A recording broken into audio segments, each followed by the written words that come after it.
Well, good morning. My name is Dwayne Spearman, and welcome to Directional Bible Ministries, a teaching ministry that is called to encourage, disciple, and challenge the people of God. Today is November the 6th, and we still find ourselves studying through the book of the book of Acts today, the book of Acts. So, you got your Bibles, go ahead and turn there, click there, whatever you need to do. Today in Central Virginia, it's 43 degrees, so nice and nippy. But, we're still in the fall, so it's going to get up into the mid 70s today. Beautiful, beautiful time of year. I love living in Central Virginia because there are 4 distinct seasons. Every other place I've ever lived, it's just been hot and hotter.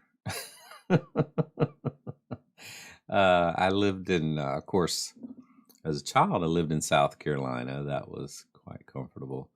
And then New Orleans, Louisiana. Louisiana gets pretty cold. It's a wet cold. Then, of course, South Texas. And then from there, Central and South America, hot and hotter.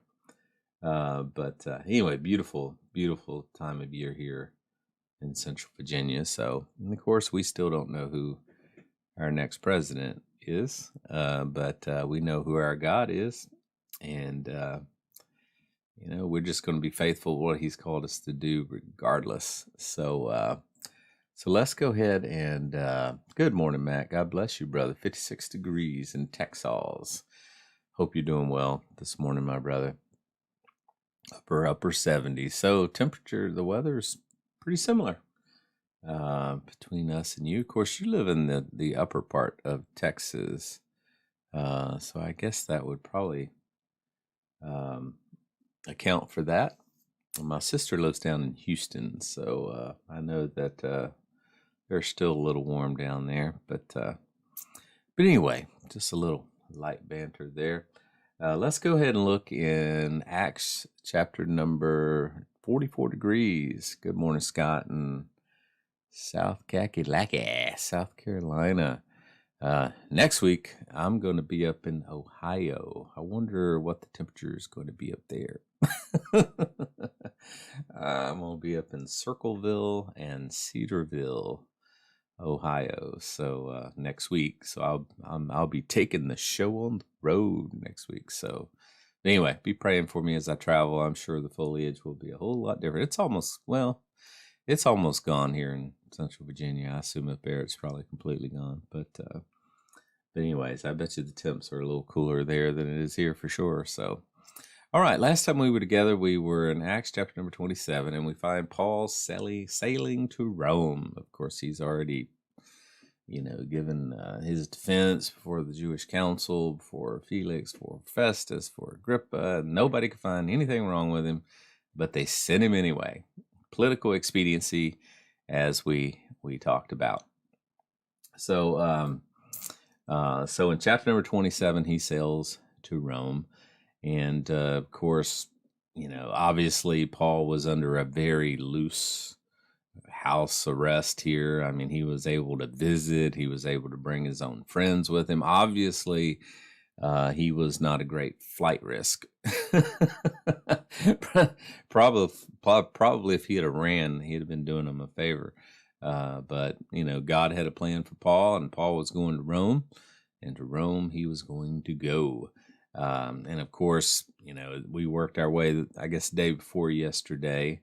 Paul, perceived after a while that they were going into a storm and things were going to be bad. And of course, when I used to pastor a Baptist church, I'd always point out that this was the first vote that took place in the Bible. And of course, because in verse number 10, he said, "Sirs, I perceive this voyage is going to be with hurt, much damage, not only of the laden and the ship, but also our lives. Nevertheless, the centurion believed the master and the owner of the ship." So there you go, your first vote taken in the Bible, and the ship crashed. So, but anyway, and then of course we come into verse number 13, and Of course, they go into this tempestuous wind, which is where we get the word typhoon. Euroclydon is where we get the word northeaster. And of course, they let her drive. That means they couldn't hold it anymore. They just let the wheel spin. They couldn't control the rudder because of the water. And of course, they under running a certain island called Claudia. And then they had, when it says we had much work to come by the boat, that's referring to trying to get the lifeboat up in the boat so they wouldn't lose it. And they undergirded the ship, and undergirding the ship, you remember we talked about, they called it flapping. Frapping is what they called it, when they actually threw cords off one side of the boat, pulled them up on the other side, and tied them so that the ship would not break apart by the waves. That sounds like one heck of a ride. I would not have wanted to be on that ship at all. That was not the good ship Lollipop. It was not the place to be. And of course, they started throwing things overboard. They started throwing, tackling overboard. And they had not seen neither sun nor stars in many days because of the storm. No small tempest. And of course, they had lost all hope, that they were going to survive this bad boy. Man, that would have been horrible. Like I said, I was on a ship one time. We were doing 60-degree rolls in the Indian Ocean. 60 degrees, that is almost perpendicular to the water. It was pretty bad. Matter of fact, it cracked the superstructure on the ship that we were on. And shortly after the storm, we had to dock it. I think we docked it in South Korea, and they gave us another ship. But yeah, that's a bad way to go. And can you imagine them on this little wooden ship here? It must have been pretty bad. So anyway, Paul turns around and, he says, after long abstinence, Paul stood in the midst of them. That means that they had not eaten anything. And if you've ever been seasick, you don't eat when you're seasick. They'll try to force saltines or crackers on you to dry up the moisture in your stomach, but you don't eat when you're sick. And of course, Paul, he says, sirs, ye should have hearkened unto me. There it is. I told you so. You shouldn't have loosed from Crete, and we wouldn't be in this situation if you would have just listened to me. Now I exhort you to be of good cheer, for there shall be no loss of any man's life among you, but you're going to lose the ship. For there stood by me this night an angel of God, of whose I am and whom I serve, saying, fear not, Paul, thou must be brought unto Caesar, and lo, God hath given thee all them that sail with thee. And then he begins here, and he says, wherefore, sirs, be of good cheer, for I believe in God, that it shall be even as it told me. So Paul offers some encouragement, but also says we must be cast upon a certain island. Because in verse 26, he says, howbeit we must be cast upon a certain island. So Paul had been given pretty specific instructions from this angel. In other words, everybody's going to survive, but the ship's going to be lost, but you're going to need to be cast upon this island. No details as to why, but it's what the angel told him to do, and that's the way the Lord works with us too. I mean, I just found in my ministry and in my life, God doesn't give me the answer to why very often. He just tells you to do it. I think of, when God called Abraham, he said, was it Abraham? Yeah. Leave your people, leave your kinfolk, and go to a place that I will show you. He didn't give him all the specifics. He just told him, do what I tell you to do, and I'll do what I want to do. And that's true with God. God, that the just shall live by what? Faith. If God gave us all the answers, we probably wouldn't need faith, would we? So, at least that's the way it works with me. Maybe I'm slow, but God rarely gives me all the details. He just tells me one step at a time. It's like that old song, you remember, one day at a time. That's all I need to know. So maybe God already knew that the people on that island would respond and needed Paul's ministry. For example, he's going to end up healing Publius's father, who would have already been sick with the fever. So we'll find that out down in Acts chapter 28. So, God's got reasons why he picks us up and drops us off someplace else. And, it's just like Philip, he gets picked up and dropped somewhere, and God's got some ministry opportunity for him there. And we just got to find God in everything he puts us in, find what he's doing, get involved. And then notice in verse number 27, but when the 14th night was come, as we were driven up and down in Adria, about midnight, the shipmen deemed that they should draw near to some country, and sounded and found it 20 fathoms. And when they had gone a little further, they sounded again and found it to be 15 fathoms. Then, fearing lest we should have fallen upon the rocks, they cast 4 anchors out of the stern and wished for day. I believe the 14th night speaks of the 14th night since the storm started. In other words, they had been bobbing around in this ship for 14 nights, and they hadn't eaten anything until Paul stood up and said, "You need to eat something." Notice that they sounded, and it found it 20 fathoms, and then they found again 15 fathoms, which means obviously that they were running toward the shore. They were approaching land. I looked it up. To sound back then meant to cast out a line with a lead on it into the water to determine the depth. In other words, you just threw it over the side of the ship. You let it drop until there was slack in the rope, and that told them how close they were or what the depth was. Today we use sonar, big difference, but that's what they used to use. So that's what it means to sound. And I know in the Navy they still use that word sound as well.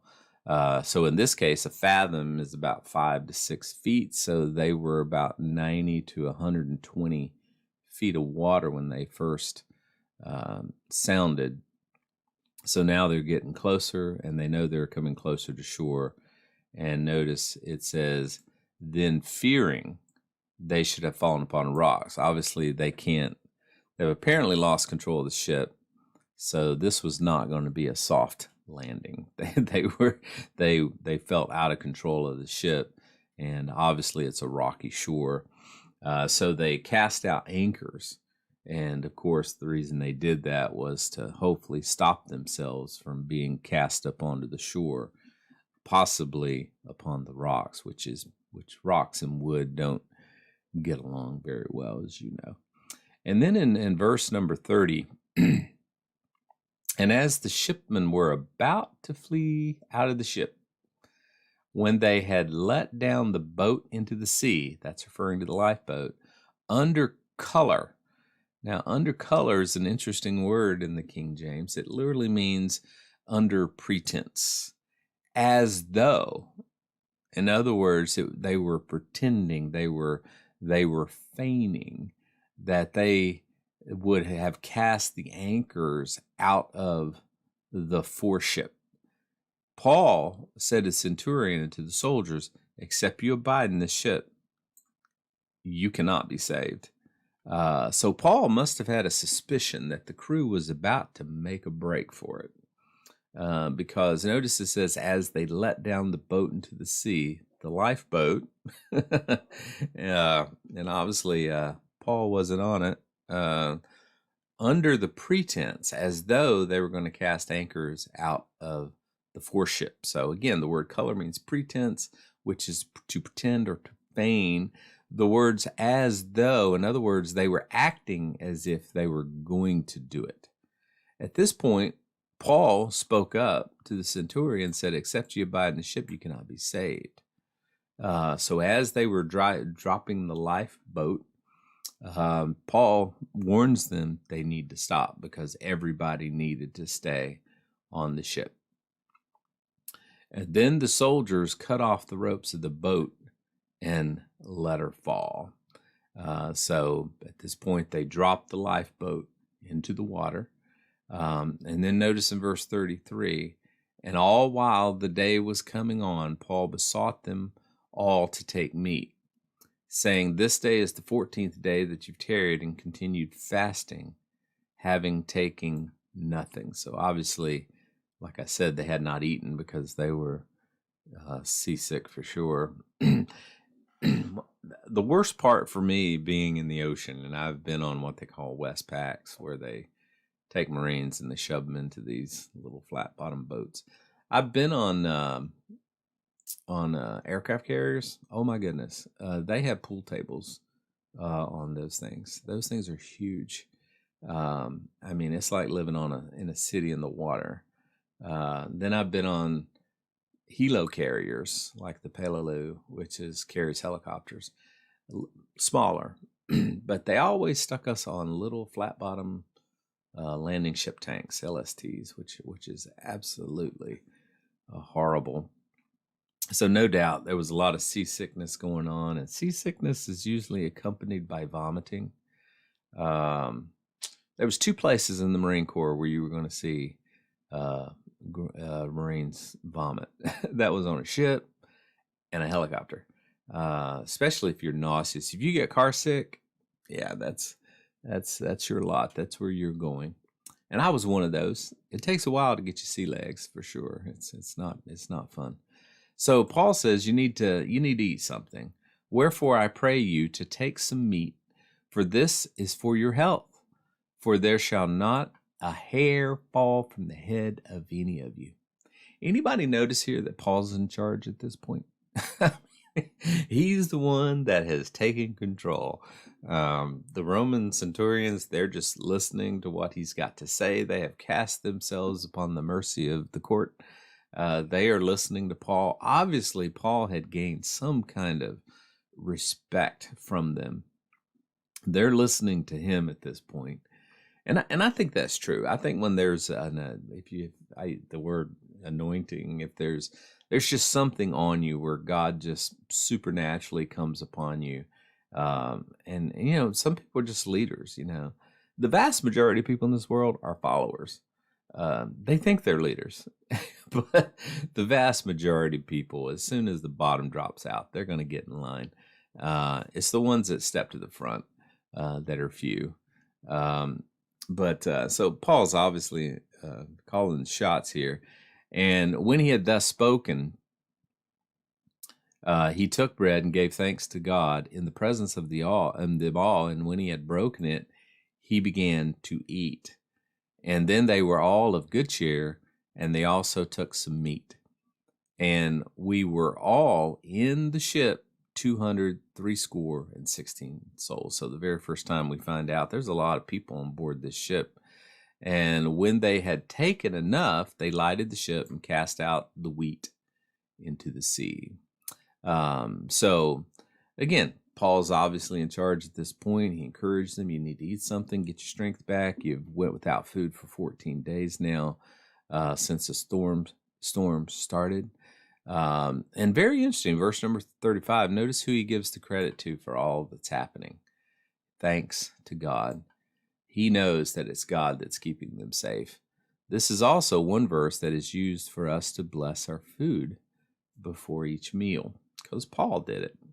So a lot of people bow their heads. I was taught as a child to do that. I don't always do that, and I'm not legalistic about it. I don't, but that's where it comes from. Then let's see. Let's see how far. Let's see if we can get down through there. Verse 39, because this is my last study of the week. And when it was day, they knew not the land, but they discovered a certain creek with a shore, into the which they were minded, if it were possible, to thrust the ship. And when they had taken up the anchors, they committed themselves into the sea, loosed the rudder bands, hoisted the mainsail to the wind, and, made for shore. And falling into a place where two seas meet, they ran the ship aground. And the forepart stuck fast and remained unmovable, but the hinder part was broken up, because of the violence of the waves. So they're still looking for land when they saw what appeared to be a bay with a beach, and they decided to aim for it. So, in other words, they were going to take back control of the ship. To do that, it says they pulled up the anchors. Now, other translations, and in the King James, it's in italics where it says they pulled up the anchors. It just means they cut them loose. They cut loose the anchors. And lowered the rudders back down into the water. The old ship, you had the ability, just like you raise up a motor on a motorboat, some of the old ones, the rudders, they put them back down into the water so that they could start taking control again. They raised the mainsail so that they could gain the wind, and they aimed for shore. Remember earlier that they let go of the wheel. So now they're taking back control of the ship. And finally, the ship rams ashore, and the hinder part of the ship is broken up because of the waves.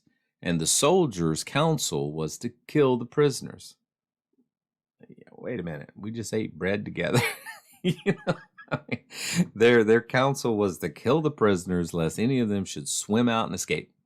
But the centurion, willing to save Paul and keep them from their purpose, commanded they could swim. Anyone that could swim should cast themselves into the sea and get to the land.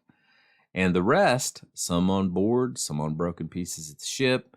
And so it came to pass that they escaped all safe to land. I can't help but happen. What happened to the lifeboat? I mean, they were worried about that lifeboat, but unless I missed something, it doesn't appear that the lifeboat helped very much. They must have lost it. But there's no doubt that God had granted favor to Paul in the eyes of the centurion, and that he goes against the counsel of the others. You remember at first it was kind of a vote going on, but now, man, he was looking at Paul as the beacon of hope. So he goes against the counsel of the others, and he says, you know what? We're not going to kill these guys. The ones that can swim, throw yourself into the sea, float, do what you got to do to get to land. And again, this was pretty risky for him, because in Roman, it was life for life. I mean, if any of those prisoners escaped, it was going to be their necks.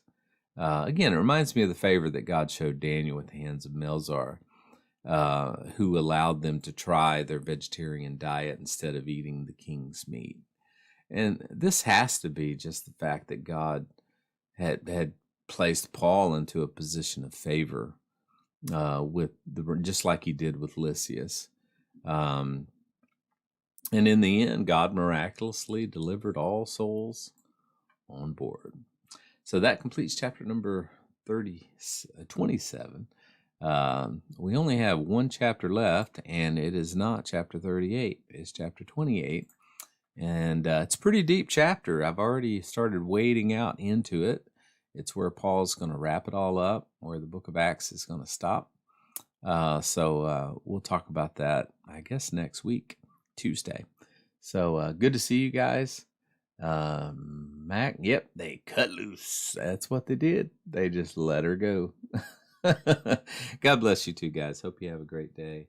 And next time we meet will be Sunday morning.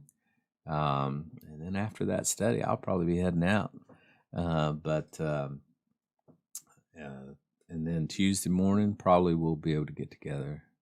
Again, I'll be on the road, so it may be just audio, but we'll make it happen. But God bless you guys. Hope you have a great day.